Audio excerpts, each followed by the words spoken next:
What's up, guys? Parks Moses here. Sorry, I have screen recorded this multiple times on my phone or on my computer, but it just doesn't seem to be uploading when I post the link. So you're gonna have to bear with me on the phone. So I'm gonna go through these accounts for question number 6. So bear with me as I'm doing this super old school. If we look here, depreciation of the company's wind turbine equipment for the year is $6,600.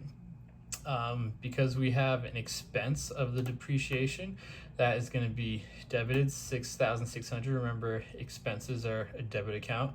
Now, accumulated depreciation, that means our asset of equipment is going to be losing value. So because we have an asset account that is going down, that's a credit. Remember, assets are a debit account, but as we lose them, we credit that. So accumulated depreciation of equipment is going to be credited $6,600. Moving on to part 2, we have solar panels had $3,600 debit balance at this adjusted cost for the expired coverage. Prepaid insurance and shows that this unexpired coverage remains. So we have $1,400 remaining, which means we lost $2,200. So that insurance expense is $2,200. Again, expense account, it's going to be debited. Prepaid insurance is an asset, but again, we lost that asset because it was used during this time. We only have this much left over. So we're going to credit that because the asset is going down and the expense is going up. Part 3, we have $7,800 cash in advance for sustainability consulting work. As of December 31st, 1/3 of the work had been performed.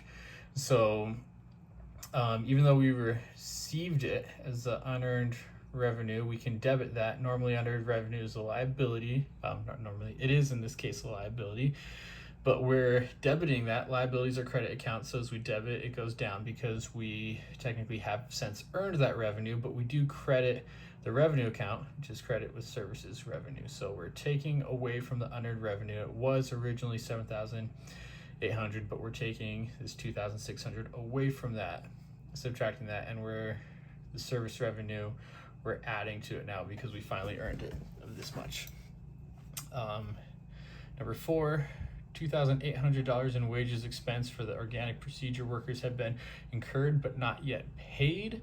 So again, this happened during this month, so we record it in the month that it happened. So the wage expense is a debit account. Expenses are debit accounts. So we're going to do 2,800 wages payable. That is a liability account, and so, or sorry, that is a long day. I've been working long today. It is a liability account, but it's going 2,800 for there. Bear with me, guys. I worked a long day today. I've said that so much, but anyways, number 5, December 31st, the company has earned but not yet recorded $560 of interest revenue from investments in socially responsible bonds. The interest revenue is expected to be received on January 12th. So even though we haven't received it yet, we still record it because this is the month that it's earned in. So the interest receivable, it's an asset account, so we're going to debit $560. Revenue is a credit account, and that's again, we're recording the revenue in the month it was earned, not necessarily when it's received, and that's also the $560 there. Awesome. Thanks for bearing with me. If you have any questions, drop a comment. Yeah, thanks.